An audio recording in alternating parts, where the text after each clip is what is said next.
Hello, everybody. Welcome to the Hustling Sideways podcast. I'm Alan Halas. I'm a music writer. And I'm Jim Love, and I'm a keynote and motivational speaker. And this is the Hustling Sideways podcast when we don't have guests on like we've had last week and we will have on next week. Funny how that works. Yeah. We talk about all the different things that go on with our side hustles, passion projects, and just our lives as entrepreneurs. All the things you're up to and all the things maybe you're not up to and should be up to. Yeah. I think there's a lot of like commiserating that happens on this pod where we talk about, just shared experience kind of thing. Yes.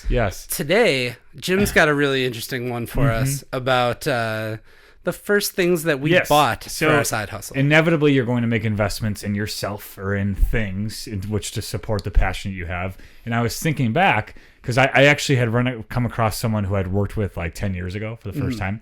And I was like, gosh, what was I doing 10 years ago when I was 23 and like was just starting this? Yeah. And I was like, remember when I bought that first thing? And I started thinking about it. So I was like, Alan, what was the first thing you ever like purchased? And this, so in fairness, I'm going to go outside of like a domain name for a website. Like, sure. Because that's like you need a website. Like, fair enough. That's something that I purchased. But I was thinking about like really thinking back to like the actual time, like, because all the things I'd done, like writing, recording myself, it was all free. It was, stuff I had. And then it's like, well, what is actually going to be me? And so the first probably 10 or 15 maybe talks I gave were I wore this shirt that I owned, right? It was like, how you like something looks like it's professional but it's super comfy. It was like this like shirt that was long sleeve, a button down without a collar. Okay. So like it really was like a pajama top, business casual. But business casual. And I thought that this was like the shirt I wanted to wear forever, and I would wear this every time. It actually was like my speaking shirt. Like I would clean it, have it hanging up, and like would wear this, and then I realized, the uniform. Yeah, it was like literally, going to like a private school, and you got a uniform, and it was so I was really close to home.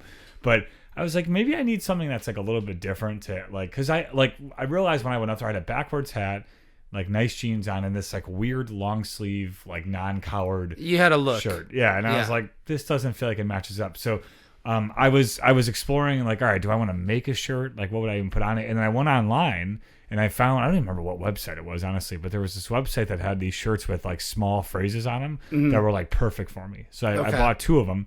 And the one I have now, all it says, and you've seen this before, it just says across the top, it says, "Be you, Villagest." Okay. And I love that shirt. So that was like $17, whatever, like with shipping 20. Right. And I bought it, and that was the speaking shirt I gave. But I remember being like, all right, I'm buying this to like have this be in front of crowds maybe for a long time. Like, I don't know how long it'll be. That was going to be your message. 100%. And this was, I mean, if I'm saying 10 or 15, this was probably a year into me doing this. Like, I really had not bought much, so you had committed in that like, it was going to be, Yeah, and I'm like, all right, and then now to this day, years later, this is a shirt I still wear. And still wear it? I actually, one time, this was the Wisconsin Leadership Seminars, like 2 years ago, I was doing the opening talk, and it was a half hour before I was going up. And this was, like, mind you, at like a college campus, and we were staying in dorms, and we were in like the dining hall. Yeah. And I forgot my shirt in my room. Oh. And I had like the seminar shirt on, and I'm like, I can't.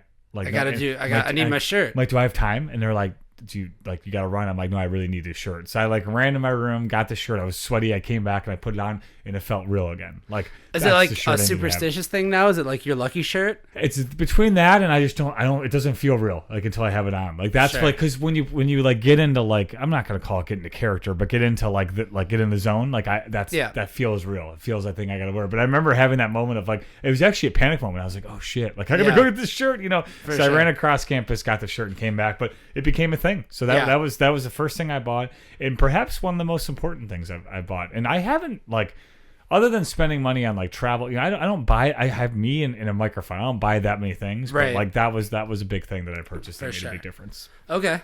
What was yours? Yeah. So yours Article was the uniform. Yeah. So mine, it's hard because I'm gonna cheat on this one a little bit. It is not allowed. Totally don't remember what the first thing that I actually bought for breaking and entering was, but the first thing that I bought for a side hustle that I can distinctly remember purchasing are the cameras that we're using for this podcast. Oh, well, hello. Yeah. So when I was in college, right now we shoot these, a little behind the scenes, we shoot these on Sony Vixias. They are not the most technologically advanced cameras in the world. Yeah, there you go. Yep. So when I was in college, That's the camera. That's the model of camera that we used for everything that we filmed on campus. Like you could rent these from Marquette, right? Yeah. So I was renting them for shoots for when I would do weddings, when I do whatever. I was able to get one at a time. Yeah. So that was kind of like one of my first real side hustles was filming weddings for money. I forgot you did that. And underpricing myself dramatically. By a long shot, I could imagine. Yeah. So I would be able to rent one camera from Marquette. And then I was like, well, I need multiple angles. And the first wedding that I shot was literally on like those like point and shoot cameras. Yeah. Like it did not go well or in like a really terrible like home camcorder kind of thing. Not saying that these are much more advanced than that. But better than that. Yeah. So I was like, okay, well, I at least need to get 2 cameras that are on the same, that look the same when you see the footage back. So I think I bought probably this camera that's on me.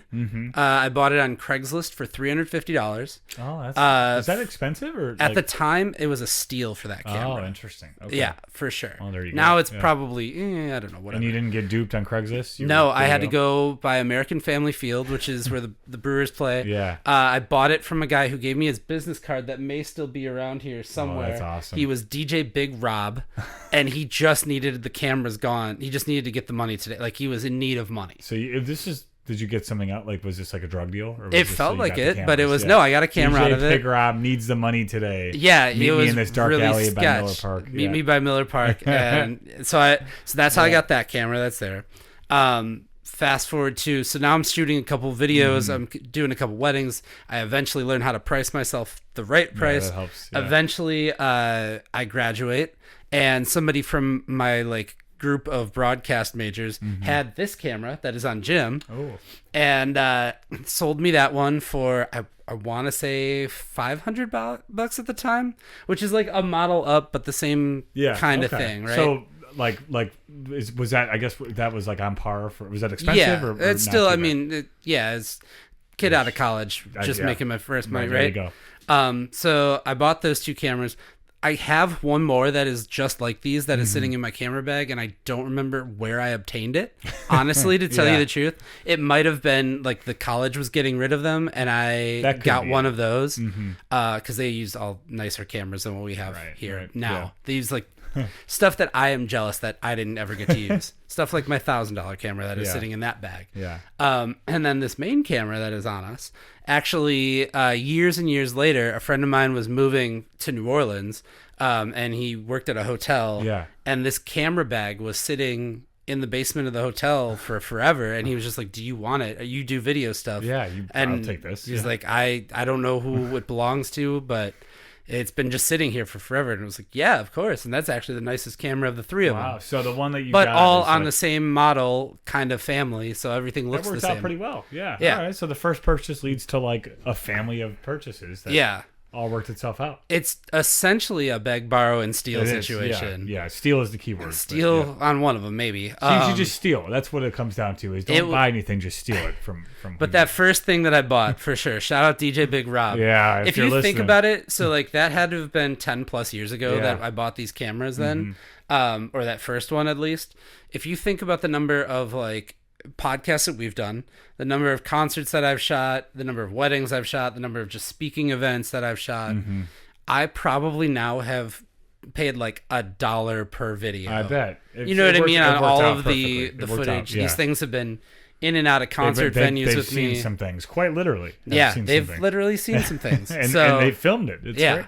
And they still work. Yeah, knock on wood. Perfect. They're good. So well, wow, there you go. So I guess that first purchase really made a difference, and it's still here. And both of our first purchases from 10 years ago are still a critical part of what we do, which is pretty cool. Huh. Actually, who would have thought? There you go. So tell us. What's yours? Yeah. Tell us what the first thing is that you bought for your side hustle, and do you still use it today as a bonus? Because now we want to know. Because the bonus to the bonus. We still do.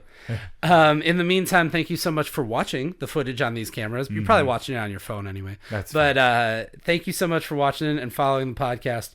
We are the Hustling Sideways podcast, wherever you get your podcasts. We're also on YouTube with this footage. We are on Twitter. We're on Facebook, Instagram, TikTok, and all of the other places, LinkedIn as well. Yes, there you go. Professional. If you want to be on this podcast, you can send us an email. It is hustlingsideways@gmail.com, or you can fill out the form on our Instagram page. Oh, a new closeout Instagram page form, and keep on hustling. We will see you next week. Peace.